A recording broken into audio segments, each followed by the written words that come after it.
जय श्री हरि, जय माँ लक्ष्मी। प्रिय भक्तजनों, शरद पूर्णिमा की पावन कथा सुनने से जीवन में सुख, शांति और समृद्धि आती है। शरद पूर्णिमा का दिन अत्यंत शुभ और पुण्य फलदायी माना गया है। पुराणों के अनुसार इसी रात्रि को माता लक्ष्मी और श्री कृष्ण की विशेष कृपा भक्तों पर बरसती है। इस रात चंद्रमा अपनी 16 कलाओं से पूर्ण होता है और उसकी किरणों में अमृत की वर्षा होती है।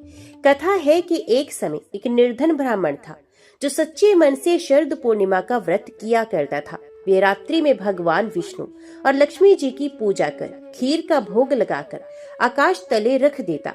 भक्ति भाव से किया गया यह व्रत देखकर माता लक्ष्मी प्रसन्न हुई और उसके जीवन में धन धान्य और सुख समृद्धि का वास कर दिया। इसलिए शास्त्रों में कहा गया है कि शरद पूर्णिमा की रात्रि में व्रत करके खीर का प्रसाद ग्रहण करने से जीवन में दृढ़ता समाप्त होती है और स्वास्थ्य, संतान, सुख और शांति प्राप्त होती है। तो प्रिय भक्तजनों, आप सभी को शरद पूर्णिमा की हार्दिक शुभकामनाएं। आप सभी भक्तजनों को शरद पूर्णिमा व्रत की हार्दिक शुभकामनाएं।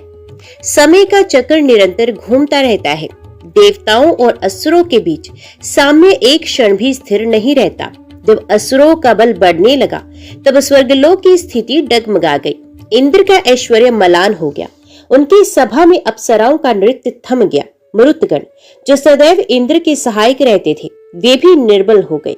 वरुण देव के समुद्र अशांत हो उठे। अग्नि की ज्योति धूमिल हो गई और यज्ञों की फलश्रुति लुप्त होने लगी। देवताओं के तेज क्षीण हो जाने से ऋषि मुनि भी विवल हो उठे। उनके यज्ञों में विघ्न पड़ने लगे। पृथ्वी पर असुरों का अत्याचार दिन प्रतिदिन बढ़ने लगा। सभी देवता मिलकर ब्रह्मा जी की शरण में पहुंचे। उनके मुख पर भय और दुख स्पष्ट झलक रहा था और वे कहते हैं कि हे पितामह, हम आपकी शरण में आए हैं। असुरों ने हमें सर्वथा निर्बल कर दिया है। अब हमसे उनका सामना नहीं होता। हमारी दिव्य शक्तियां जैसे सो चुकी हैं। कृपया कर हमें कोई उपाय बताइए। ब्रह्मा जी ने ध्यान मगन होकर देवताओं की व्यथा सुनी और शांत स्वर में उत्तर दिया कि देवतागण, हर युग में एक संतुलन रहता है।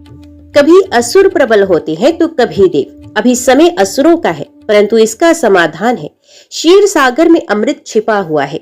वही अमृत तुम्हें पुनः शक्तिशाली बनाएगा। अमृत पान करने से तुम्हारी आयु अक्षय होगी और बल अक्षुण्ण रहेगा। इस अमृत को प्राप्त करने का एक ही मार्ग है, समुद्र मंथन। देवताओं के मुख मंडल पर आशा की किरण फूटी और उन्होंने कहा, परंतु पितामह, समुद्र मंथन करना तो असंभव सा प्रतीत होता है। उस महासमुद्र की गहराइयों में उतरना, मंदराचल जैसे पर्वत को मथानी बनाना और इतना महान कार्य संपन्न करना, ये सब हम अकेले कैसे करेंगे? ब्रह्मा जी मुस्कुराए और कहने लगे, हे देवतागण, तुम्हें ये कार्य अकेले नहीं करना होगा। असुर भी इस कार्य में तुम्हारे सहायक बनेंगे। उन्हें अमृत का लोभ दिखाओ, वे स्वयं तैयार हो जाएंगे। और मत भूलो, स्वयं विष्णु भगवान तुम्हारे साथ रहेंगे। उनके सहयोग से तुम्हारा ये प्रयास सफल हो जाएगा। देवगण ब्रह्मा जी का वचन लेकर असुरों के पास पहुंचे। असुरों की सभा में बल, अहंकार और महत्व आकांक्षा का अद्भुत संयोग था। देवताओं ने कहा कि हे असुराज, अमृत की प्राप्ति का एक अवसर है। क्षीर सागर के गर्भ में अमृत निहित है। यदि हम सब मिलकर समुद्र मंथन करें तो अमृत प्राप्त कर सकते हैं और वह अमृत सब में बराबर बांटा जाएगा। असुर जो अमरत्व के लोभी थे, ये सुनते ही उत्साहित हो उठे। उन्होंने बिना विलंब किए संधि स्वीकार कर ली, परंतु उनके मन में एक गुप्त योजना भी थी।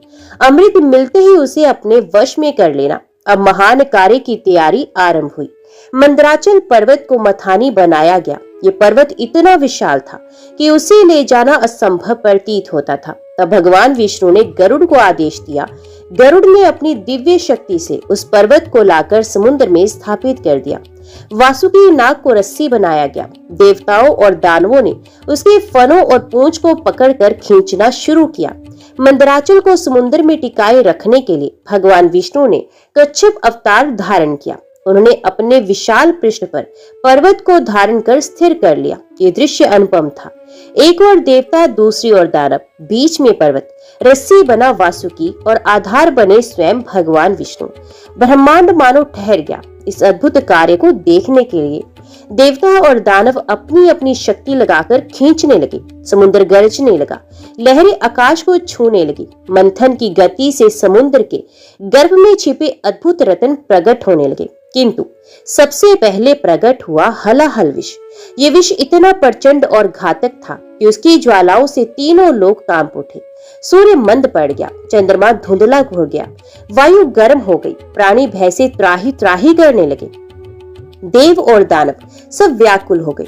तभी सभी ने भगवान शिव का स्मरण किया। महादेव प्रकट हुए। उन्होंने करुणा दिखाकर उस विष को अपने कर कमलों में लिया और पी लिया, परंतु उसे निगला नहीं बल्कि कंठ में ही धारण कर लिया। उस विष के प्रभाव से उनका कंठ नीला हो गया और तभी से वे नीलकंठ कहलाए। सृष्टि बच गई और मंथन पुनः आरंभ हुआ। विष के बाद समुद्र से अनेक अद्भुत वस्तुएं निकली।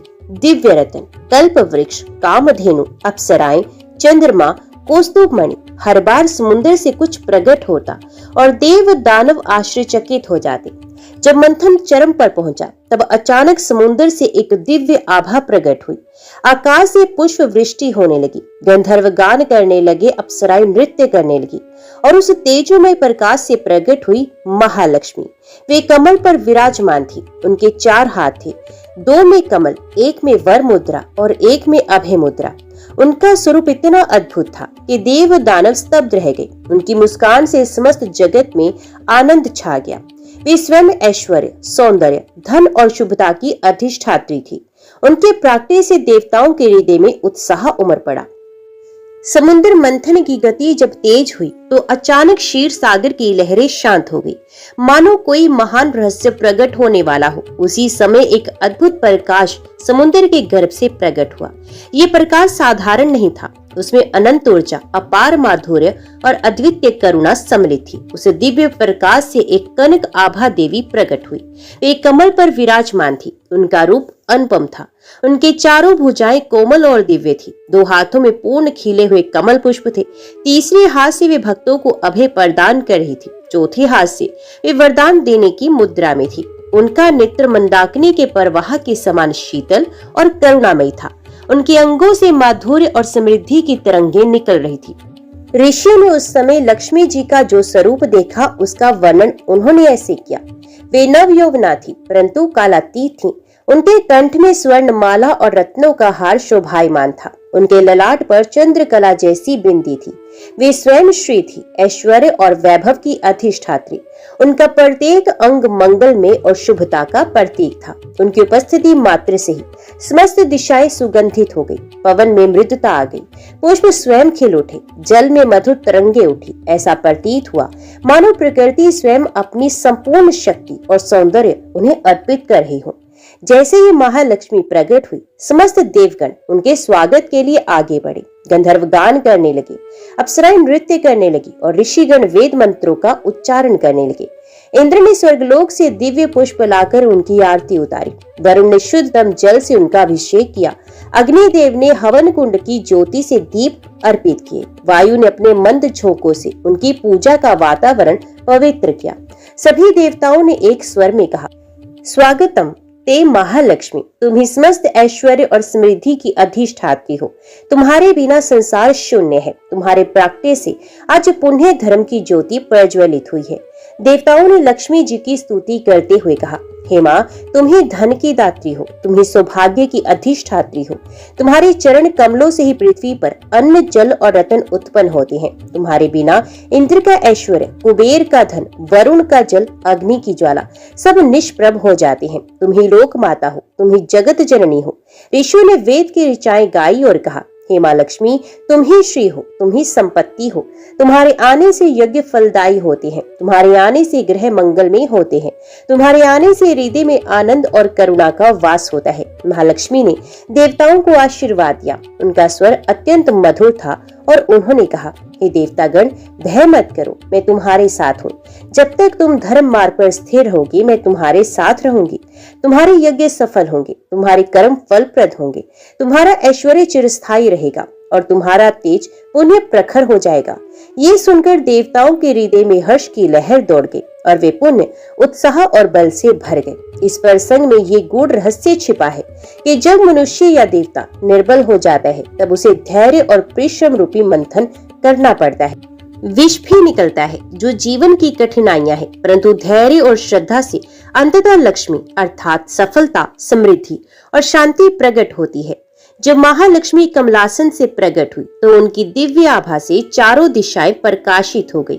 देवताओं के हृदय हर्ष से भर उठे, परंतु ये दिव्य स्वरूप केवल देवताओं को आनंद देने हेतु नहीं था, ये तो सृष्टि के संतुलन की पुनर्स्थापना के लिए था। महालक्ष्मी ने अपने करुणामय नेत्रों से देवताओं की ओर देखा और फिर धीरे धीरे वे भगवान विष्णु के समीप पहुंचे। विष्णु उस समय अपने श्वेत, शंख, चक्र, गदा और पद्म से अलंकृत होकर क्षीर सागर में विराजमान थे। उनका नील वर्ण पीतांबर और कंठ में कौस्तुभमणि की ज्योति अनुपम थी। लक्ष्मी ने अपने कमल नयन से विष्णु को निहारा और उनका हृदय आनंद से भर गया। महालक्ष्मी ने भगवान विष्णु को प्रणाम किया। विष्णु ने स्नेह पूर्वक उन्हें अपने वक्ष स्थल पर स्थान दिया। तभी से वे श्री विष्णु लक्ष्मी कहलाए। उस क्षण एक गूढ़ सत्य प्रकट हुआ। विष्णु बिना लक्ष्मी के केवल पालन करता नहीं रह सकते और लक्ष्मी बिना विष्णु के केवल ऐश्वर्य की मूर्ति रह जाएंगी। दोनों के मिलन से ही संसार में धर्म और अर्थ का संतुलन बना रहता है। इस दिव्य मिलन को देखकर देवताओं ने नृत्य किया, गंधर्वों ने गान किया और ऋषियों ने स्तोत्रों का उच्चारण किया। देवताओं ने हाथ जोड़कर कहा, हे भगवान विष्णु, अब जब लक्ष्मी जी आपके वक्ष पर विराजमान हो गई हैं, तो हमें विश्वास है कि धर्म की ज्योति पुनः प्रखर होगी। असुरों का अहंकार टूटेगा और हमें पुनः बल मिलेगा। लक्ष्मी जी के साथ आपके आश्रय में हमें भय नहीं रहेगा।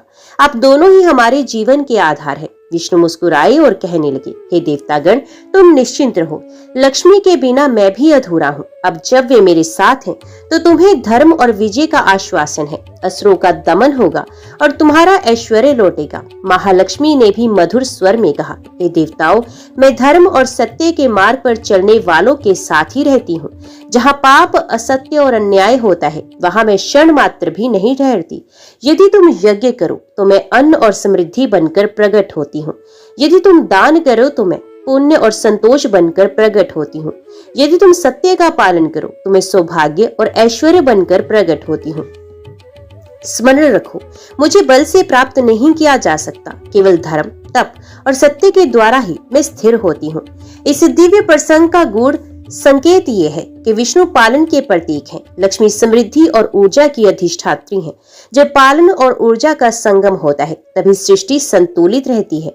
मनुष्य के जीवन में भी यदि धर्म, विष्णु और ऐश्वर्य लक्ष्मी का संतुलन हो तभी वास्तविक सुख और शांति संभव है। केवल धन हो पर धर्म ना हो तो अहंकार और विनाश होता है। केवल धर्म हो पर धन ना हो तो समाज दुर्बल होता है। इसलिए विष्णु और लक्ष्मी का मिलन जीवन के आदर्श संतुलन का प्रतीक है। देवताओं ने लक्ष्मी का स्वागत कर उन्हें विभिन्न उपाधियां दी। वे श्री कहलाई क्योंकि वे समृद्धि की मूर्ति थी। वे हरिप्रिया कहलाई क्योंकि वे विष्णु की प्रिय थी। वे पद्मा और कमला कहलाई क्योंकि वे सदैव कमल पर विराजमान रहती थी। वे लोक माता और जगत जननी कहलाई क्योंकि वे सभी प्राणियों की पालन करती थी। लक्ष्मी जी के प्राकट्य से देवताओं का तेज पुनः प्रखर हो गया। असुर जो अब तक गर्व से फूले हुए थे, लक्ष्मी जी की आभा देकर विचलित हो उठे। उन्हें ज्ञात हो गया कि अब देवताओं का पराक्रम पुनः लौटेगा। जब महालक्ष्मी का प्राकट्य हो चुका तब भी क्षीर सागर का मंथन चलता रहा। देव और दानव दोनों अमृत की प्राप्ति के लिए निरंतर प्रयास करते रहे। रस्सी रूप वासुकी थक चुका था। पर्वतराज मंदराचल बार बार डगमगाने लगते, परंतु कश्यप रूप भगवान विष्णु अपनी पीठ पर उसे धारण किए स्थिर बने रहे। समुद्र की लहरें अब और तीव्र हो उठी। आकाश में गर्जना होने लगी। सबको प्रतीक्षा थी, अब वे दिव्य रत्न प्रकट होगा जिसके लिए इतना प्रयास किया जा रहा था। मंथन के चरम क्षण पर समुद्र से एक दिव्य पुरुष प्रकट हुए। वे थे धन्वंतरी भगवान, आयुर्वेद के अधिष्ठाता, देववैद्य। उनके कर कमलों में एक स्वर्ण कलश था जिसमें अमृत भरा हुआ था। जैसे ही अमृत कलश प्रकट हुआ, देवताओं और असुरों की दृष्टि उस पर टिक गई। दोनों पक्षों के मन में लालसा जाग उठी। अमृत पान करने की उत्कंठा से उनके नेत्र लाल हो गए। असुरों ने कलश की ओर झपट्टा मारा और उन्होंने कहा, हमने बराबर परिश्रम किया है, अमृत पर हमारा भी अधिकार है, हम पहले इसका पान करेंगे। देवताओं ने इसका विरोध किया। दोनों पक्षों में कलह आरंभ हो गया। अमृत की एक बूंद भी इतनी मूल्यवान थी कि उसके लिए समस्त प्राणी प्राण देने को तैयार हो जाए।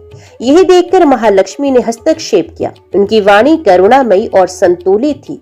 उन्होंने कहा, हे देव और दानवगण, अमृत का फल धर्म का पालन करने वालों को ही मिलना चाहिए। यदि अमृत अधर्मियों के हाथ पड़ गया तो उसका दुरुपयोग होगा और सृष्टि का संतुलन नष्ट हो जाएगा। देवताओं ने उनके वचनों का समर्थन किया, परंतु असुर अपनी हट पर अड़े रहे। वे किसी भी प्रकार अमृत प्राप्त करना चाहते थे। तब स्वयं भगवान विष्णु ने लक्ष्मी जी की प्रार्थना पर मोहिनी रूप धारण किया। वे अनुपम सुंदर स्त्री के रूप में प्रकट हुए। असुर उनके रूप पर मोहित हो गए और अमृत वितरण का अधिकार उन्हें सौंप दिया। मोहिनी ने लक्ष्मी की ओर देखा और कहा, हे देवी, तुम्हारे प्रागट्य से ही आज ये संभव हुआ कि अमृत अधर्मियों के हाथ से बच सके। अब मैं इसे न्याय पूर्वक बांट दूंगी। मोहिनी ने असुरों को छल पूर्वक अमृत से वंचित किया और देवताओं को ही उसका पान कराया। अमृत पान करते ही देवताओं का तेज पुनः प्रखर हो गया। उनका बल, आयु और उत्साह अक्षय हो गया। वे पुनः असुरों का सामना करने योग्य बन गए। लक्ष्मी जी ने मुस्कुराते हुए देवताओं को आशीर्वाद दिया, अब तुम सब समृद्ध और शक्तिशाली बने रहो, परंतु स्मरण रखो, मैं केवल उन्हीं के साथ स्थिर रहती हूँ जो धर्म का पालन करते हैं। यदि तुम भी अहंकार में डूब जाओगे तो मैं तुम्हें छोड़ दूंगी। इस प्रसंग का गूढ़ रहस्य ये है कि अमृत अर्थात अमरतम सफलता और विजय तभी स्थायी है जब उसके साथ लक्ष्मी का आशीर्वाद हो। लक्ष्मी का आशीर्वाद केवल धर्म मार्गियों के साथ होता है। अधर्मी यदि अमृत पा भी जाए तो वे अंततः विनाश को प्राप्त होता है। अमृत प्रकट हो चुका था। देवताओं ने उसका पान कर लिया था और अब उनका तेज पुनः प्रखर हो गया।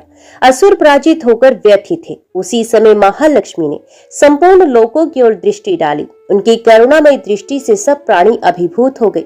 महालक्ष्मी ने कहा कि हे देवगण, हे असुरगण और हे ऋषि मुनियों, मैं केवल अमृत की प्रदात्री नहीं, मैं तो समस्त जगत की पालन करती हूँ।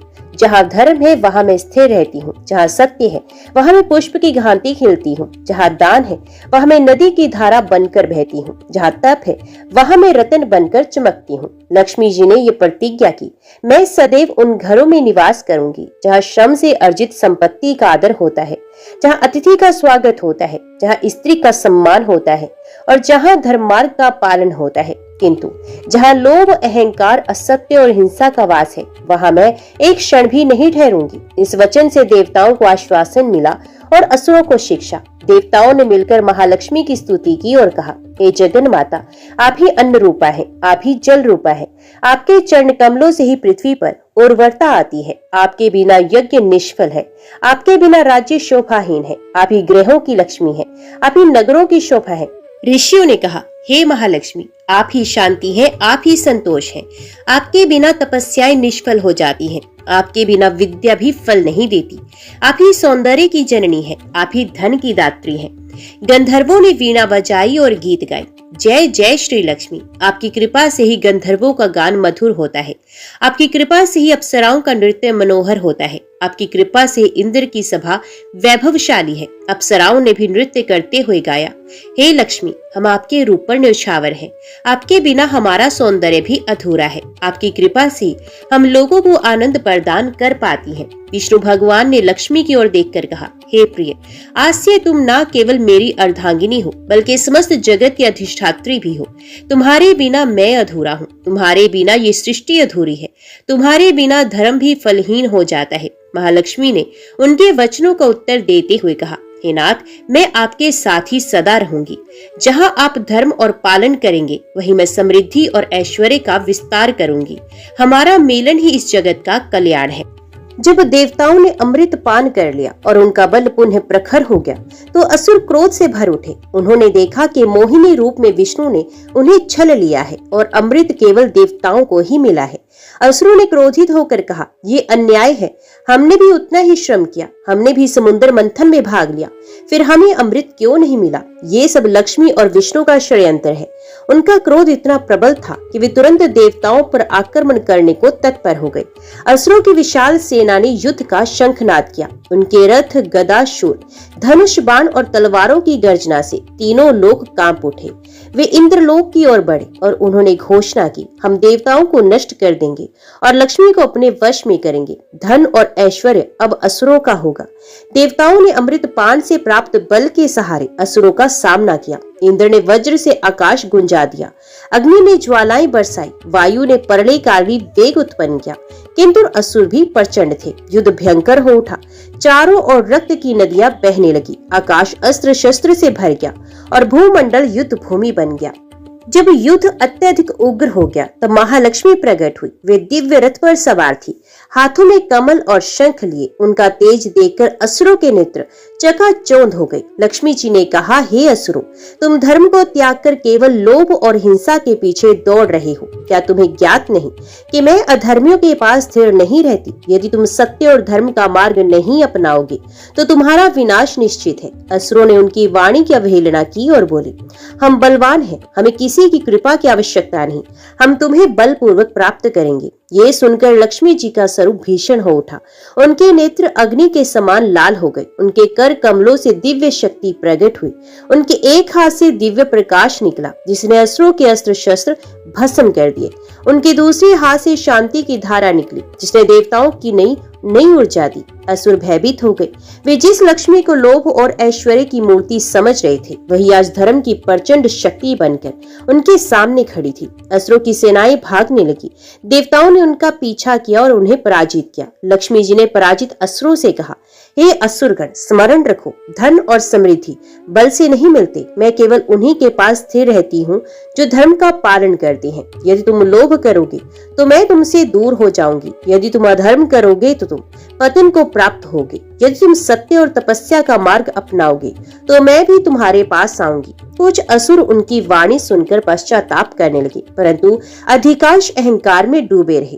ऋतुओं का चक्र बदलता है। वर्षा ऋतु के पश्चात जब आकाश स्वच्छ होता है, वायुमंडल निर्मल हो जाता है और प्रकृति नूतन सौंदर्य से भर जाती है, तब अश्विन मास का आगमन होता है। ये मास विशेष रूप से देवी उपासना के लिए पवित्र माना गया है। ऋषियों का कहना है कि जैसे चंद्रमा में पूर्णिमा का चंद्र सबसे सुंदर होता है, वैसे ही 12 मासों में अश्विन मास सर्वश्रेष्ठ होता है। इसी मास में लक्ष्मी पूजन का विशेष महत्व है। महालक्ष्मी ने स्वयं देवताओं से कहा था, हे देवतागण, जो प्राणी अश्विन मास में श्रद्धा पूर्वक मेरा पूजन करेंगे उनके जीवन से दरिद्रता सदा के लिए नष्ट हो जाएगी। इस मास में मैं विशेष रूप से पृथ्वी पर अवतरित होकर भक्तों के घर घर में जाती हूँ और उन्हें समृद्धि प्रदान करती हूँ। अश्विन मास की रात्रियां निर्मल और शीतल होती हैं। चंद्रमा का प्रकाश लक्ष्मी जी के समान श्वेत और सौम्य होता है। इसी कारण ये मास लक्ष्मी की कृपा प्राप्त करने के लिए श्रेष्ठ माना गया। ऋषियों ने कहा है कि अश्विन मास की शुक्ल पक्ष की रात्रियों में, विशेषकर अमावस्या और पूर्णिमा के अवसर पर लक्ष्मी पूजन अवश्य करना चाहिए। घर को स्वच्छ और शुद्ध करके दीपक जलाना चाहिए। लक्ष्मी जी की प्रतिमा या चित्र को कमल पर स्थापित करना चाहिए। पुष्प, धूप, दीप, नैवेद्य और शंख ध्वनि से उनका पूजन करना चाहिए। श्रद्धा और भक्ति से लक्ष्मी अष्टक स्तोत्र, शील सूक्त या महालक्ष्मी अष्टकम का पाठ करना चाहिए। जिस प्रकार पूजन करता है उसके घर में सुख, शांति और ऐश्वर्य का वास होता है। इस मास में विशेष रूप से कोजाग्रत व्रत का विधान है। कथा है कि इसी रात्रि महालक्ष्मी आकाश से विचरण करती हैं और पूछती हैं, को जागरती अर्थात कौन जाग रहा है। जो व्यक्ति उस रात लक्ष्मी का पूजन कर जागरण करता है उसे देवी अपार धन और ऐश्वर्य प्रदान करती हैं। लक्ष्मी जी ने कहा, जो अश्विन मास की शरद पूर्णिमा की रात्रि में मेरा पूजन करता है उसे कभी दरिद्रता का भय नहीं होता। उसके घर में अन्न और धन की कभी कमी नहीं रहती। उसकी संतान सुखी और आज्ञाकारी होती है। उसका परिवार सौभाग्य और स्वास्थ्य से युक्त होता है। अश्विन मास का महत्व केवल धन प्राप्ति तक सीमित नहीं, ये मास आत्म शुद्धि और मानसिक शांति का भी समय है। जैसे वर्षा ऋतु के पश्चात प्रकृति स्वच्छ हो जाती है, वैसे ही अश्विन मास में मनुष्य को अपने अंतकरण को भी स्वच्छ करना चाहिए। लक्ष्मी केवल भौतिक समृद्धि नहीं बल्कि संतोष, करुणा और सौंदर्य की भी दात्री है। इसलिए अश्विन मास का व्रत केवल धन प्राप्त करने के लिए नहीं बल्कि आत्मा को निर्मल और जीवन को संतुलित बनाने के लिए किया जाना चाहिए। ऋषियों ने इस मास के बारे में कहा, जो अश्विन मास में महालक्ष्मी की उपासना करता है वे धर्म, अर्थ, काम और मोक्ष चारों पुरुषार्थ प्राप्त करता है। उसका जीवन मंगल में होता है और वह मृत्यु के पश्चात विष्णु लोक को प्राप्त करता है। जय श्री हरि, जय माँ लक्ष्मी। शरद पूर्णिमा केवल एक पर्व नहीं बल्कि आत्मा और परमात्मा के मिलन की रात्रि है। ये रात्रि हमें सिखाती है कि जब प्रेम शुद्ध होता है तब उसमें वियोग और मिलन दोनों ही परमात्मा की ओर ले जाते हैं। गोपियों का कृष्ण के प्रति प्रेम केवल सांसारिक नहीं था, वे तो आत्मा का परमात्मा के प्रति पूर्ण समर्पण था। इस दिन का चंद्रमा उस दिव्य प्रेम का साक्षी है। शरद पूर्णिमा की रात का वर्णन करते समय ब्रजभूमि की छटा का स्मरण अनिवार्य है। वृंदावन, यमुना का तट, कदम्ब और तमाल वृक्ष, गौओं की घंटियों की ध्वनि और बांसुरी की स्वर लहरियां, ये सब मिलकर उस दिव्य वातावरण का निर्माण करते हैं। शरद ऋतु में यमुना का जल निर्मल और शीतल हो जाता है। वृक्ष पल्लव नई ताजगी से भर जाती हैं। गोकुल और वृंदावन की गलियां हर्ष और उमंग से भरी रहती हैं। गोपियां अपने अपने घरों में रात्रि के समय भी जागृत रहती, क्योंकि उनके हृदय में केवल एक ही धुन थी, कब श्री कृष्ण हमें पुकारेंगे। शरद पूर्णिमा की रात को ब्रज का चंद्रमा और भी अद्भुत हो जाता है। उसकी शीतल किरणें मानो स्वयं अमृत टपका रही हो। गोपियां उस चंद्रमा को देखकर स्मरण करती, ये तो हमारे प्रियतम के मुख की आभा का भी प्रतिस्पर्धी नहीं हो सकता। चंद्रमा चाहे कितना ही उज्जवल क्यों ना हो, पर हमारे कान्हा की स्मित हाथ से कम नहीं है। गोपियों का प्रेम श्री कृष्ण के लिए संसार की सबसे अनूठी कथा है। उनका प्रेम किसी लालसा से जुड़ा नहीं, वे न धन के लिए था, न मान के लिए, न ही सांसारिक सुख के लिए। वे तो केवल कृष्ण के स्वरूप का रसवादन करने के लिए था। जब श्री कृष्ण अपनी बांसुरी बजाते तो उसकी ध्वनि गोपियों के हृदय को चीरकर सीधा आत्मा तक पहुंचती। कोई दूध दोहते दोहते मटकी छोड़ देती, कोई चक्की पीसते पीसते हाथ रोक देती, कोई शिशु को दूध पिलाते पिलाते स्थिर रह जाती, कोई अपने पति के साथ वार्तालाप करते करते बीच में ही उठ खड़ी होती। बांसुरी का स्वर उनके लिए केवल संगीत नहीं, ये तो परमात्मा का आवाहन था। शरद पूर्णिमा की रात थी। आकाश निर्मल था। चंद्रमा अपनी पूर्ण कलाओं के साथ प्रकट था। यमुना किनारे की लहरें चांदी सी चमक थी। वातावरण में ऐसी शांति थी मानो स्वयं प्रकृति भी किसी विशेष घटना की प्रतीक्षा कर रही हो। इसी समय श्री कृष्ण ने अपनी बंसी अधरों पर रखी। उस बंसी में से जो स्वर निकले वे केवल ध्वनि नहीं, ये तो आत्मा को झंकृत कर देने वाले आवाहन थे। कहीं एक गोपी अपने शिशु को दूध पिला रही थी, परंतु बंसी सुनते ही शिशु को छोड़ उठी। कोई गोपी दूध दूह रही थी, परंतु बंसी के स्वर ने उसका हाथ रोक दिया और दूध बिखर गया। कोई गोपी अपने घर में दीप जला रही थी, परंतु दीपक छोड़कर वे बाहर भागी। बंसी के स्वर ने सभी को सम्मोहित कर लिया। ये केवल संगीत नहीं, ये तो परमात्मा की पुकार थी। गोपियां अपने अपने घरों से सब काम छोड़कर सामाजिक मर्यादाओं की परवाह किए बिना श्री कृष्ण की ओर दौड़ पड़ी। गोपियां वृंदावन के उस वन में पहुंची जहां श्री कृष्ण खड़े थे। उनके अधरों पर मंद मुस्कान थी, उनके नेत्र करुणा और प्रेम से भरे थे। उनके पीतांबर की आभा चांदनी से भी अधिक सुंदर लग रही थी। गोपियों ने प्रणाम कर कहा, हे नंदलाल, हम सब आपकी दासी हैं। हमारे हृदय में आपकी सेवा और कुछ नहीं। हम घर परिवार पति पुत्र सब भूलकर यहाँ आई हैं, हमें स्वीकार कीजिए। कृष्ण ने उन्हें देखा और मुस्कुराकर बोले, हे गोपियों, तुम्हारा आना उचित नहीं। रात्रि का यह समय, घर परिवार का त्याग, ये सब स्त्रियों के लिए उचित नहीं है। तुम्हें घर जाकर पति पुत्र और परिवार की सेवा करनी चाहिए, वही तुम्हारा धर्म है। गोपियां उदास हो गई। उन्होंने कहा, हे कृष्ण, धर्म की बातें हमें मत सिखाइए। हमारे हृदय का धर्म केवल आप ही हैं। आपके बिना हमारे लिए ना परिवार है, ना समाज, ना संसार। आप ही हमारे जीवन का लक्ष्य हैं। कृष्ण ये सुनकर मौन रहे, क्योंकि गोपियों का प्रेम अद्वितीय और निष्काम था। श्री कृष्ण ने देखा कि गोपियों का हृदय केवल उनके प्रेम से भरा है, उनका समर्पण पूर्ण और निष्कलंक है। तब उन्होंने रास लीला का प्रारंभ किया। यमुना का तट संगीत और नृत्य से गूंज उठा। गोपियां अपने अपने समूह में श्री कृष्ण के साथ नृत्य करने लगी। ऐसा प्रतीत हुआ मानो प्रत्येक गोपी के साथ स्वयं श्री कृष्ण नृत्य कर रहे हों। ये केवल नृत्य नहीं था, ये आत्मा और परमात्मा का संगम था। गोपियां भूल गई कि वे कौन हैं, कहां से आई हैं। वे केवल कृष्ण में ही लीन हो गई। आकाश से देवता पुष्प वृष्टि करने लगे। गंधर्वों ने वीणा बजाई। देवताओं ने कहा, आज व्रजभूमि का सौभाग्य है, ये प्रेम लीला कभी नहीं देखी होगी। शरद पूर्णिमा की वह रात्रि अद्भुत थी। चंद्रमा अपनी संपूर्ण कलाओं से जगत को आलोकित कर रहा था। शीतल समीर कदम्ब और तमाल वृक्षों की शाखाओं को हिला रही थी। यमुना का जल चांदी सा चमक रहा था। इस रात्रि में जब श्री कृष्ण ने गोपियों के साथ रास प्रारंभ किया तो वृंदावन स्वयं स्वर्ग से भी अधिक रमणीय हो गया। गोपियां अपने अपने स्थान पर श्री कृष्ण के साथ नृत्य कर रही थी। किसी ने सोचा केवल मैं ही श्री कृष्ण के साथ हूँ, किसी ने अनुभव किया कृष्ण केवल मेरे हैं। परंतु अद्भुत ये था कि प्रत्येक गोपी के साथ वास्तव में स्वयं श्री कृष्ण ही थे। ये योग माया का अद्भुत खेल था। भगवान सर्वव्यापक होकर प्रत्येक गोपी के साथ उपस्थित थे। रासलीला में केवल नृत्य ही नहीं, संगीत भी गूंज रहा था। श्री कृष्ण की बंसी निरंतर मधुर स्वर बहा रही थी। गोपियों की कंठ ध्वनि उस स्वर से लय मिलाकर गा रही थी। मंजीरे, करताल और पायल की झंकार वातावरण को और भी मधुर बना रही थी। गोपियां गा रही थी, हे कान्हा, तुम हमारे जीवन के दीप हो, तुम्हारे बिना हम अंधकार हैं, हमारे हृदय का हर संपंदन तुम्हारे नाम से ही है। रासलीला केवल एक नृत्य नहीं था, ये तो आत्मा और परमात्मा के मिलन का प्रतीक था। गोपियां जीव आत्माएं हैं, श्री कृष्ण परमात्मा। चंद्रमा की चांदनी भक्ति की शीतलता है, यमुना का तट हृदय की निर्मलता है। रासलीला आत्मा का पूर्ण समर्पण है।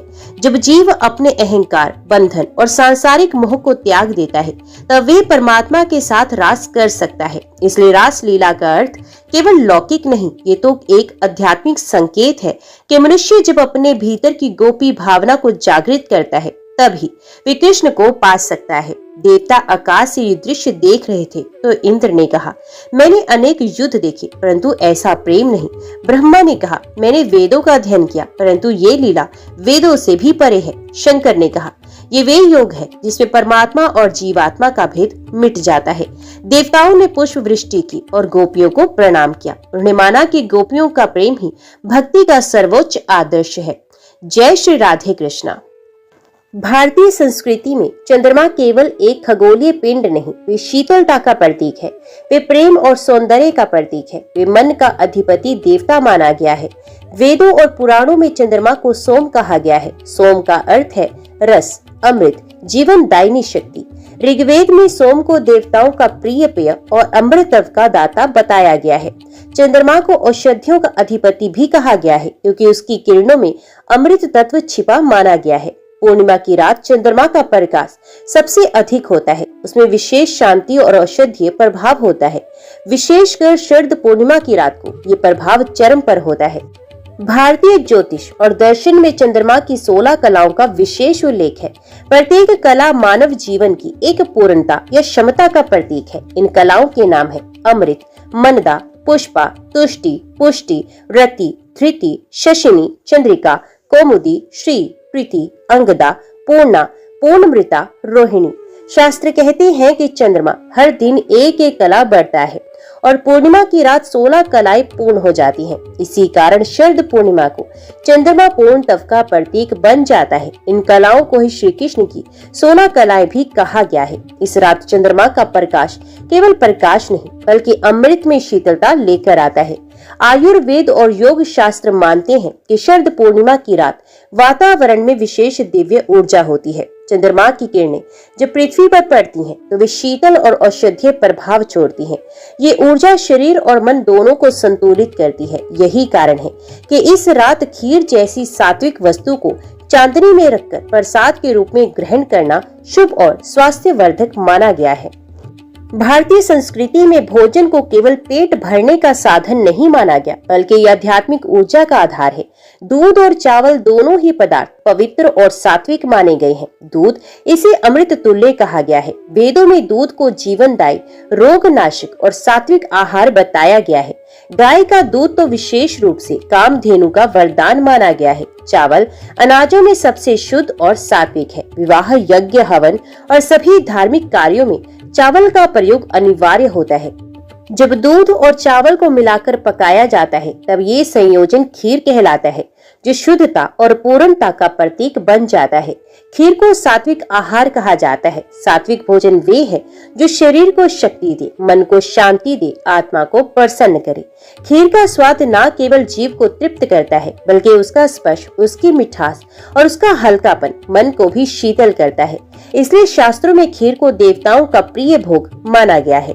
कई पुराणों और ग्रंथों में उल्लेख है कि खीर को देवालयों में अर्पित करने से पूजा सफल मानी जाती है। अब प्रश्न है कि शरद पूर्णिमा की रात अन्य कोई भोजन नहीं, केवल खीर ही क्यों रखी जाती है? इसका उत्तर 3 दृष्टियों से समझा जा सकता है। खीर सफेद और शीतल होती है। उसका सफेद रंग पवित्रता और निर्मलता का प्रतीक है। चंद्रमा की चांदी भी सफेद और शीतल होती है। दोनों का मेल आत्मा और परमात्मा के मिलन जैसा प्रतीक माना जाता है। ये आध्यात्मिक दृष्टि से समझा जा सकता है। अब समझते हैं स्वास्थ्य और वैज्ञानिक दृष्टि से। दूध और चावल पचने में हल्के होते हैं। चंद्रमा की ठंडी किरणों में रखी खीर में औषधीय गुण आ जाते हैं। रात को सेवन करने से ये मानसिक तनाव को कम करती है और नींद को गहरी बनाती है। अब तीसरी दृष्टि है लोक परंपरा और भक्ति की दृष्टि। लोक मान्यताओं के अनुसार शरद पूर्णिमा की रात लक्ष्मी माता विचरण करती हैं। खीर को चांदनी में रखने से उसमें लक्ष्मी का आशीर्वाद उतरता है। सुबह जब ये खीर प्रसाद रूप में बांटी जाती है तो घर में सुख, शांति और समृद्धि आती है। बहुत प्राचीन समय की बात है, त्रेता युग के अंत में, जब धर्म की स्थिति डगमगाने लगी थी, जब पाप बढ़ने लगे थे, मनुष्य स्वार्थ और लोभ और मोह में उलझकर अपने कर्तव्यों से भटक गया था, तब देवताओं ने भगवान विष्णु की शरण ली। देवताओं ने कहा, हे प्रभु, पृथ्वी पर कल्याण की भावना लुप्त हो रही है। मनुष्य पापों में लिप्त है, सत्कर्म छोड़ चुका है। कृपया करके कोई ऐसा व्रत बताइए जिससे साधारण जन भी आपके चरणों तक पहुंच सके। भगवान विष्णु ने मुस्कुराते हुए कहा, हे देवगणों, मैं एक ऐसा व्रत प्रकट करता हूँ जिसका पालन करने मात्र से मनुष्य पापों से मुक्त होता है, संकटों से बाहर निकलता है और उसके जीवन में सुख शांति का संचार होता है। यह व्रत सत्यनारायण व्रत कहलाएगा। भगवान बोले, जो भी व्यक्ति श्रद्धा और भक्ति से इस व्रत को करेगा वे अपने जीवन के सभी संकटों से मुक्त हो जाएगा। ये व्रत पूर्णिमा के दिन किया जाता है, किंतु इसे किसी भी शुभ तिथि, विवाह, संतान प्राप्ति या मनोकामना पूर्ति के अवसर पर भी किया जा सकता है। भगवान विष्णु ने आगे बताया, इस व्रत में मुझे सत्यनारायण रूप में पूजना चाहिए। इस व्रत की कथा में 5 प्रमुख प्रसंग होते हैं। प्रत्येक प्रसंग में मेरी कृपा का कोई विशेष चमत्कार प्रकट होता है। उसी समय देवलोक में महर्षि नारद प्रकट हुए। वे बोले, हे प्रभु, आपकी कृपा अपार है, कृपा करके इस व्रत की कथा को विस्तार से कहिए। इस व्रत को कैसे किया जाए, किस प्रकार की पूजा हो, कौन कौन इसे कर सकता है? भगवान विष्णु बोले, हे नारद, सुनो, एक समय की बात है। पृथ्वी लोक पर कल्याणपुर नामक नगर था। वहाँ एक निर्धन ब्राह्मण रहता था।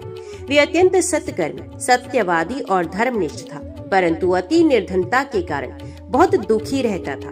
कई बार तो उसे अन्न के एक दाने के लिए भी दिन भर भटकना पड़ता था। कल्याणपुर का वह ब्राह्मण हर दिन भिक्षा मांगकर जीवन यापन करता था, किंतु भगवान की भक्ति में कभी कमी नहीं आने देता। एक दिन थककर, आंखें भरकर वे विष्णु मंदिर की सीढ़ियों पर बैठा और भगवान से प्रार्थना करने लगा, हे विष्णु प्रभु, क्या मेरी भक्ति अधूरी है? क्या मेरा विश्वास क्षीण है? मुझे केवल इतना बताइए कि मैं और क्या करूं? भगवान उसकी पुकार सुनकर प्रकट हुए और कहने लगे, हे ब्राह्मण, तुम सत्यनारायण व्रत करो, श्रद्धा से इस कथा का पाठ और पूजन करो, तुम्हारी सभी कठिनाइयां दूर होंगी। ब्राह्मण ने अत्यंत श्रद्धा से अगली पूर्णिमा को व्रत किया। उसने केले के पत्ते पर भगवान की मूर्ति बनाई, पंचामृत से स्नान कराकर उन्हें नैवेद्य अर्पित किया।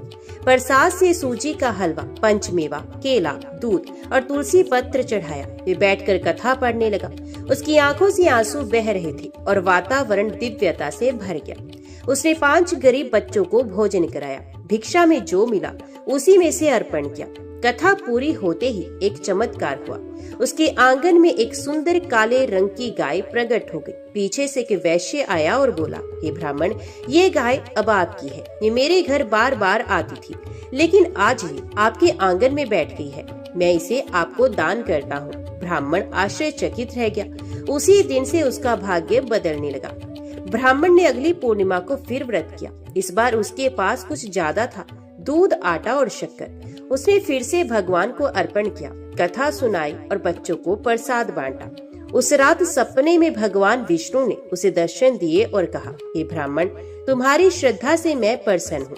अब तुम दूसरों को भी इस व्रत की विधि बताओ, जिससे अधिक से अधिक लोग इसका लाभ ले सके। ब्राह्मण ने अगले दिन नगर में घूमकर ये कथा सबको सुनाई। पहले जो लोग उसे तिरस्कार से देखते थे, अब चरण स्पर्श करने लगे। यह व्रत इतना प्रभावी हुआ कि उसकी ख्याति राजमहलों तक पहुंची। राजा चंद्रसेन, एक समृद्ध व्यापारी और एक लकड़हारा, तीनों ने इस व्रत को अलग अलग समय पर किया और उनके जीवन में अद्भुत परिवर्तन आए। भगवान ने दिखाया कि कोई राजा हो या रंग, यदि वे श्रद्धा से ये व्रत करे तो उसकी सारी विपत्तियां दूर हो सकती हैं। कोई मंत्र नहीं आता, कोई बात नहीं, धन नहीं है, केवल एक केला, थोड़ा सा हलवा और आस्था काफी है। संस्कृत नहीं आती, कथा का भाव पढ़ो, श्रद्धा से सुनो, वही पर्याप्त है। भगवान सत्यनारायण के व्रत में केवल एक चीज चाहिए, सच्ची श्रद्धा और विश्वास।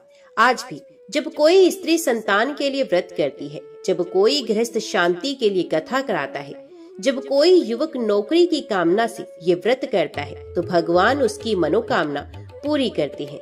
सत्यनारायण व्रत केवल एक कर्म कांड नहीं है, ये आत्मा और परमात्मा के बीच का संबंध है। ये श्रद्धा और कृपा का बंधन है। श्रद्धा और विश्वास से किया गया एक छोटा सा पूजन भी बड़े बड़े चमत्कार कर सकता है। यही है सत्यनारायण व्रत की महिमा। कल्याणपुर का वह ब्राह्मण जो कभी दर दर भटकता था, अब उसकी झोपड़ी में गाय का दूध, तुलसी का पौधा और प्रभु की भक्ति गूंजने लगी थी। उसने निर्णय लिया कि वे हर पूर्णिमा को सत्यनारायण व्रत करेगा, अपने लिए नहीं, पूरे समाज के कल्याण के लिए। अब वे कथा न केवल अपने घर में करता, बल्कि गांव के लोगों को भी बुलाता, उन्हें प्रसाद खिलाता और प्रभु की महिमा सुनाता। धीरे धीरे गांव के लोगों ने देखा, जिस ब्राह्मण के पास पहनने के लिए वस्त्र नहीं थे, अब उसके तन पर सादगी भरा मगर स्वच्छ धोती है। उसके घर के सामने लोग झुककर प्रणाम करने लगे। उसके वचन मधुर हो गए और आंखों में तेज आ गया। लोगों को जिज्ञासा हुई, क्या इस ब्राह्मण को कोई रत्न मिल गया है? क्या किसी राजा ने इसे धन दान कर दिया है? उसने मुस्कुराते हुए उत्तर दिया, मुझे जो मिला है वे सत्य का फल है, सत्यनारायण व्रत का फल। गांव में हलधर नामक एक किसान था, बहुत मेहनती लेकिन दुर्भाग्यशाली। उसकी फसल हर साल बर्बाद हो जाती थी। ब्राह्मण ने उसे आग्रह पूर्वक कहा, भाई हलधर, तू एक बार श्रद्धा से सत्यनारायण व्रत कर। जो हल तेरा खेत जोतता है, वही तेरे भाग्य को भी सींच देगा। हलधर ने पूरे मन से व्रत किया। कथा के दिन उसने अपनी झोपड़ी के आंगन में पीले फूल बिछाए, केले के पत्तों से मंडप सजाया और 2 मुठ चावल से थोड़ी शक्कर चढ़ाई। वे कथा सुनते सुनते भाव विभोर हो गया। कथा के अंत में उसने आंखें बंद कर मन से कहा, हे प्रभु, मेरा खेत तो आप ही हो, आप ही बरसात बनो, आप ही सूर्य बनो। चमत्कार हुआ। उस वर्ष गांव में बारिश बहुत हुई, लेकिन हलधर का खेत सबसे अधिक उपज देने वाला निकला। वही गांव में एक विधवा स्त्री थी, शांता। उसका इकलौता बेटा कई वर्षों से रोगग्रस्त था। शरीर हड्डियों का ढांचा मात्र था। वैद्य, तांत्रिक, मंत्र पाठ सब निष्फल। ब्राह्मण ने कहा, शांता, तू केवल एक बार इस व्रत को कर और देख प्रभु का प्रताप। शांता ने भी व्रत किया। उसके पास कुछ नहीं था। उसने केवल एक सूखा नारियल, एक केला और अपनी आंखों से बहते आंसू को अर्पित किया। व्रत के समापन पर कथा के बीच में उसका बालक, जो महीनों से बिस्तर से नहीं उठा था, वे उठकर बोला, माँ, मुझे भूख लगी है, प्रसाद मिलेगा? सारा गांव सन्न रह गया। लोग बोले, ये तो चमत्कार है। ये सब देख गांव का राजा चंद्रसेन भी चकित हुआ। उसने ब्राह्मण को बुलाकर पूछा, हे महामना, ये सब क्या है? क्या एक व्रत इतनी शक्ति रखता है? ब्राह्मण ने विनम्रता से कहा, राजन, ये व्रत नहीं, ये प्रभु सत्यनारायण की साक्षात महिमा है। जो इसे सच्चे मन से करे उसका उद्धार निश्चित है। राजा ने पूछा, क्या मैं भी कर सकता हूँ? तो ब्राह्मण ने कहा, राजा हो या रंग, ये व्रत सभी के लिए है। जब तक मन में अहंकार ना हो और श्रद्धा हो, तब तक सत्य का द्वार सबके लिए खुला हुआ है। राजा ने तुरंत राजमहल में मंडप सजवाया। चंदन फूल धूप दीप फल नारियल और मीठे प्रसाद से पूजा हुई। कथा के 5 अध्यायों का श्रवण हुआ। ब्राह्मण ने संकल्प विधि संपन्न करवाई। उसी रात राजा को स्वप्न में भगवान सत्यनारायण ने दर्शन दिए। भगवान बोले, हे चंद्रसेन, तू अब से धर्म की रक्षा करना, न्याय से राज्य करना और इस व्रत को जन जन तक पहुंचाना।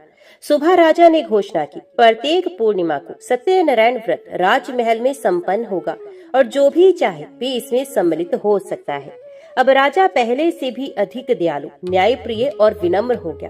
कर घटा दिया गया, किसानों को अनाज का भंडार दिया गया, साधु संतों को आदर मिलने लगा और सबसे बड़ा बदलाव, राजमहल में दिन रात हरि नाम संकीर्तन होने लगा। लोग अब राजा को प्रभु भक्त चंद्रसेन कहकर पुकारने लगे। राजा और ब्राह्मण के प्रयासों से सत्यनारायण व्रत की महिमा आसपास के सभी गांव में फैल गई।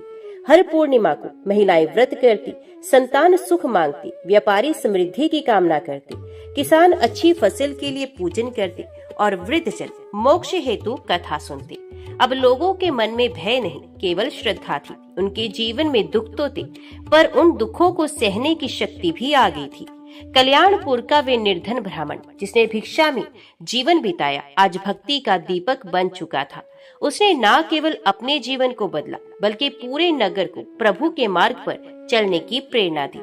श्रद्धा जब संकल्प बनती है, तब वे केवल पूजा नहीं रहती, वे बन जाती है एक क्रांति, एक चमत्कार। धन से सुख खरीदा जा सकता है, लेकिन भगवान की कृपा केवल श्रद्धा से ही मिलती है। एक समय की बात है, भद्रपुरी नामक नगर में सुधाकर नामक एक अत्यंत धनी व्यापारी रहता था। उसके पास सोने चांदी की थालियां, महंगे वस्त्र, घोड़ों की सवारी और व्यापार के लिए विशाल जहाज तक थे। वही दिखने में धार्मिक था, बड़े बड़े मंदिरों को दान देता, ब्राह्मणों को अन्न बांटता, लेकिन उसके भीतर अहंकार छिपा बैठा था। वे सोचता था, मैं धन से जो चाहूं खरीद सकता हूं, भगवान को भी यदि प्रसन्न करना है तो सोने की मूर्ति चढ़ा दूंगा।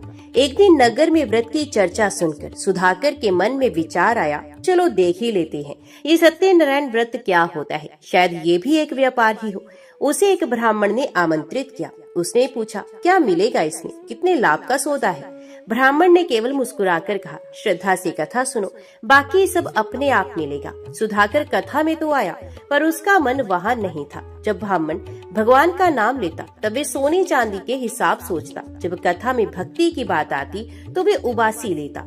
प्रसाद आया तो उसने सोने की थाली में रखा और बोला, ये सादा सा हलवा, इससे क्या भगवान प्रसन्न होंगे? ब्राह्मण ने शांत भाव से कहा, प्रसाद स्वाद से नहीं, श्रद्धा से अर्पित होता है।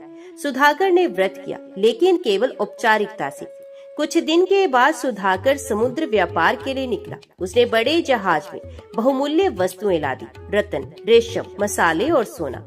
किनारे से विदा लेते समय उसकी पत्नी ने कहा, स्वामी, आप भगवान को याद करते रहें, व्रत का फल तभी मिलेगा। सुधाकर ने हंसते हुए कहा, मैं व्यापार के देवता को जानता हूँ, लाभ बाकी सब भावनाएं हैं। लेकिन भगवान को ये अपमान स्वीकार नहीं हुआ। 4 दिन बाद जब जहाज गहरे समुद्र में पहुंचा, एक भयंकर तूफान उठा। आकाश बिजली से गड़गड़ाया, हवाएं झनझनाने लगी और जहाज की पतवार टूट गई। नाविक चिल्लाने लगे, प्रभु को स्मरण करो, केवल वही बचा सकते हैं। लेकिन सुधाकर ने कहा, जल्दी से खजाना बचाओ, भगवान नहीं रस्सियां देखो। अंततः जहाज डूब ही गया। कुछ नाविक तैरकर किनारे पहुंचे। सुधाकर को विदेशी सैनिकों ने पकड़ लिया। उसके पास कोई प्रमाण नहीं था कि वे व्यापारी है। उसे चोर समझकर जेल में डाल दिया गया। वहाँ न रेशम था, न गद्देदार बिस्तर, न मीठा भोजन, केवल एक कोना, कड़ा भोजन और सन्नाटा। रात में सुधाकर फूट फूट कर रोने लगा। उसी रात सुधाकर को स्वप्न में भगवान सत्यनारायण के दर्शन हुए। भगवान ने कहा, सुधाकर, तूने व्रत को मजाक समझा, श्रद्धा नहीं अहंकार लाया। अब पछताओ और हृदय से पुकारो, मैं तुम्हें मुक्त करूंगा। सुबह होते ही सुधाकर ने पहली बार मन से प्रार्थना की और कहा, हे प्रभु, मुझे क्षमा कर दो, मैं केवल आपका हूँ। मेरा धन, व्यापार, अहंकार सब व्यर्थ है। चमत्कार हुआ। उसी दिन नगर का राजा जेल निरीक्षण पर आया। सुधाकर को देखकर उसे कुछ स्मरण हुआ। क्या ये वही प्रसिद्ध व्यापारी है? जांच हुई, सब स्पष्ट हुआ। राजा ने माफी मांगी और उसे सम्मान से छोड़ दिया। सुधाकर जब घर पहुंचा, उसकी पत्नी ने कहा, प्रभु की कृपा से ही तुम लौटे हो। अब नए भाव से सत्यनारायण व्रत करें। सुधाकर ने बड़ी श्रद्धा से व्रत किया। इस बार कोई चांदी की थाली नहीं, कोई रत्न नहीं था, केवल एक मिट्टी की मूर्ति, थोड़ी सी मिठाई और एक सच्चा दिल। उसने कथा पूरी की, दीनहीन लोगों को प्रसाद बांटा और प्रण किया। अब मैं व्यापार नहीं सेवा करूंगा, धन नहीं धर्म कमाऊंगा।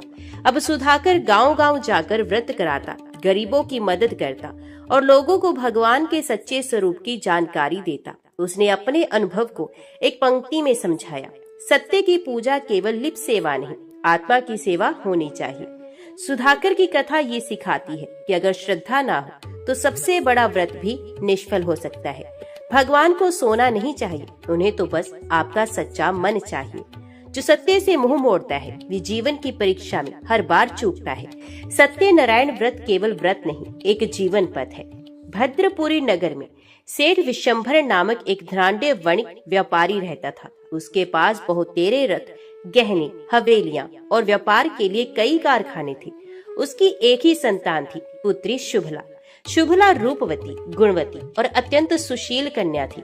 विशंभर ने बेटी की हर इच्छा पूरी की थी, पर उसे धार्मिक भाव की शिक्षा नहीं दी थी। उसका मानना था, इन व्रतों और कथा पूजन से क्या होता है, मेहनत और पैसा यही भगवान है। शुभला की माँ, जो अत्यंत धार्मिक थी, पुत्री को गुपचुप सत्यनारायण व्रत की कथा सुनाया करती थी। शुभला की आंखों में प्रभु के प्रति भक्ति के आंसू होते। वे धीरे धीरे तुलसी सेवा, दीप प्रज्वलन और नाम स्मरण में रुचि लेने लगी। पर उसके पिता को ये सब व्यर्थ सा प्रतीत होता। वे कहता, बेटी ये पुरानी बातें छोड़ो, विवाह की उम्र हो गई है, अच्छे सेठों की नजर तुम्हारे रूप पर है। कुछ समय बाद शुभला का विवाह एक प्रतिष्ठित परिवार में तय हो गया। विवाह के शुभ अवसर पर एक ब्राह्मण सेठ के पास आया और बोला, हे वणिक, अपनी कन्या के विवाह में सत्यनारायण व्रत अवश्य कराइए। जीवन की नींव सत्य से ही मजबूत होती है। सेठ हंसते हुए बोला, क्या अब विवाह भी भगवान के भरोसे हो? पंडित जी, आप केवल दक्षिणा ले जाइए। ब्राह्मण दुखी होकर लौट गया। शुभला का विवाह धूमधाम से हुआ। नगाड़े बजे, बारात नाची, आकाश से पुष्प वृष्टि जैसी प्रतीत हुई। पर जैसे ही दूल्हा दुल्हन 7 फेरे लेकर बाहर निकले, एक भीषण आंधी आई और विवाह मंडप का एक स्तंभ गिर पड़ा। किसी को चोट तो नहीं लगी, पर सभी चौंक गए। बुजुर्गों ने कहा, ये कुछ संकेत है, विवाह में कोई शुभ कर्म अधूरा रह गया है। विवाह के बाद वर और उसके पिता व्यापार हेतु दूसरे नगर रवाना हुए। वहां पहुंचते ही उनका सामान चोरी हो गया। तो स्थानीय लोगों ने उन्हें चोरी के शक में पकड़ लिया। नगर के राजा के समक्ष जब वे प्रस्तुत किए गए तो उनके पास कोई पहचान पत्र नहीं था। राजा ने आदेश दिया, दोनों को बंदी गृह में डाल दो, जब तक सत्य सिद्ध ना हो यहीं रहें। उधर शुभला को जब इस बात की जानकारी मिली तो वे व्याकुल हो गई। उसने माँ से पूछा, क्या हमसे कोई दोष हुआ है? माँ, क्या हमने कोई व्रत अधूरा छोड़ दिया है?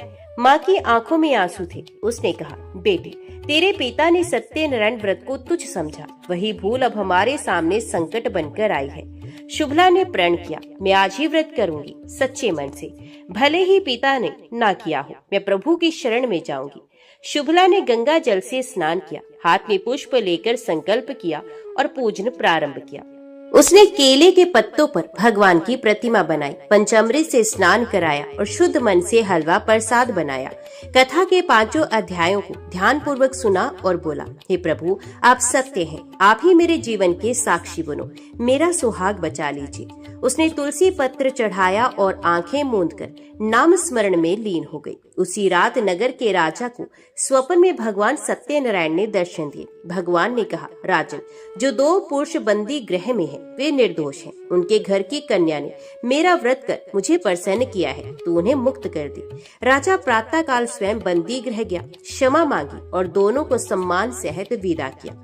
जब वर और उसके पिता घर लौटे, शुभला ने प्रभु को कृतज्ञता से प्रणाम किया। सेठ विशंभर ये सब देख स्तब्ध था। उसकी आंखों से अश्रुधारा बहने लगी। उसने अपनी कन्या से कहा, बेटी, तूने मेरी आंखें खोल दी। आज समझ में आया कि श्रद्धा और सत्य से बड़ा कोई धन नहीं। मैं अब से प्रत्येक पूर्णिमा को सत्यनारायण व्रत करूंगा। सेठ ने अपने व्यापारिक संपर्कों में ये कथा फैलानी शुरू की। अब सेठों के व्यापारिक मेलों में भी सत्यनारायण व्रत कराया जाता। कन्याएं विवाह से पूर्व ये व्रत अवश्य करती। भक्ति और श्रद्धा ने फिर से नगर में प्रकाश भर दिया। एक कन्या की सच्ची भक्ति ने उसके परिवार को संकट से उबारा और एक पिता की भूल ने उसे जीवन भर की सीख दी। सत्यनारायण व्रत में आस्था से किया गया छोटा सा प्रयास भी बड़े संकटों से मुक्ति दिलाता है। बहुत पुराने समय की बात है। ये कथा उस समय की है जब कलयुग का प्रारंभ हुआ था। धर्म क्षीण हो चला था। लोभ और स्वार्थ ने मनुष्य की आत्मा को ग्रस लिया था। गांव में सत्य नहीं बचा था। मंदिर सूने हो गए थे और लोग पाप के मार्ग पर बढ़ चले थे। देवता भी व्याकुल थे, कब कोई भक्त हमें पुकारेगा। वाराणसी के समीप एक छोटा सा गांव था, शुक्लपुर। वहां का हर निवासी अपने ही जीवन के संकट में उलझा था। किसी के पास भोजन नहीं, किसी के पास संतान नहीं और किसी के पास चैन की नींद नहीं। इस गांव में रहता था एक गरीब ब्राह्मण, नाम था सुदामा। सच्चा, सरल और हृदय से परम भक्त। लेकिन उसके पास धन नहीं था, सम्मान नहीं था और संसार उसे केवल एक बोझ समझता था। सुदामा दिन भर भीख मांगता। किसी घर में सूखी रोटी मिलती, कहीं से एक मुट्ठी चावल। लेकिन वे कभी भगवान की पूजा करना नहीं भूलता था। एक टूटी हुई मिट्टी की मूर्ति थी उसके घर में। उसी को भगवान विष्णु मानकर वे नित्य जल, तुलसी और एक ताजे फूल से पूजा करता और कहता, हे प्रभु। वे हर दिन कहता, मैं निर्धन हूँ परंतु मेरी भक्ति सच्ची है, क्या कभी आपकी कृपा होगी। उसकी पत्नी भवानी भी एक पतिव्रता स्त्री थी, परंतु अब वे भी थक चुकी थी। भूख, बीमारी और उपेक्षा से उसका तन क्षीण हो गया था। क्या केवल पूजा से पेट भरता है स्वामी, ये कभी कभी पूछ बैठती। एक दिन जब सुदामा घर नहीं लौटा, भवानी रोने लगी। तभी वे एक दिव्य पुरुष के रूप में स्वयं सत्यनारायण भगवान साधु रूप में प्रकट हुए। वे बोले, माँ, तुम्हारी पीड़ा मैं जानता हूँ, परंतु क्या तुम चाहती हो तो अपने जीवन को बदल सकती हो। भवानी चौंकी, आप कौन है? मैं वे हूँ जिसे तुम हर दिन सूखे चावल से पूछते हो। मैं सत्यनारायण हूँ। यदि तुम्हारा पति मेरा व्रत करे और तुम लोग श्रद्धा से कथा कहो तो तुम्हारा भाग्य बदल सकता है। भवानी नतमस्तक हुई, प्रभु हमें व्रत की विधि बताइए। भगवान ने उसे बताया कि पूर्णिमा के दिन श्रद्धा से व्रत रखो, पंचामृत से पूजन करो, प्रसाद में हलवा या सूजी का भोग लगाओ, तुलसी पत्र अर्पण करो और फिर कथा कहो। जो सुनता है, जो कहता है, दोनों को पुण्य मिलता है। कथा में मेरे नाम का स्मरण करना, मेरे स्वरूप की महिमा बताना और प्रसाद को सब में बांटना, तब मैं सदा तुम्हारे साथ रहूंगा। और तभी भगवान अंतर ध्यान हुई। सुदामा लौटे तो भवानी ने सब बताया। उन्हें तुरंत प्रण किया, इस पूर्णिमा को मैं सत्यनारायण व्रत रखूंगा। अगली पूर्णिमा को सुदामा ने व्रत किया। पड़ोस से कुछ फल लिए, पानी में स्नान किया और फिर मिट्टी के दीपक जलाए। एक झोपड़ी में झुके हुए स्वर में उसने सत्यनारायण की कथा सुनाई। पहली बार उस गांव में कोई भगवान का नाम ले रहा था। उसी रात गांव में अचानक से वर्षा हुई। महीनों से सूखा पड़ा था। खेतों में हरियाली लौट आई। सुदामा के घर के बाहर किसी ने 2 बोरी अनाज रख दिया। भवानी चौंकी, ये कैसे हुआ? सुदामा मुस्कुराए, ये सत्यनारायण की पहली कृपा है। शुक्लपुर की हवाओं में अब भक्ति की गूंज थी। लोग पूछने लगे, सुदामा हमें भी बताओ ये व्रत क्या है, ये कथा क्या है? और सुदामा ने उत्तर दिया, ये सत्य की कथा है, सत्यनारायण की। जो भी व्रत करता है भगवान उसे दुखों से मुक्त करते हैं। जो भक्त श्रद्धा से सत्यनारायण भगवान की कथा सुनते हैं उनके सभी संकट कटते हैं और सुख समृद्धि का वास होता है। जय सत्यनारायण भगवान की।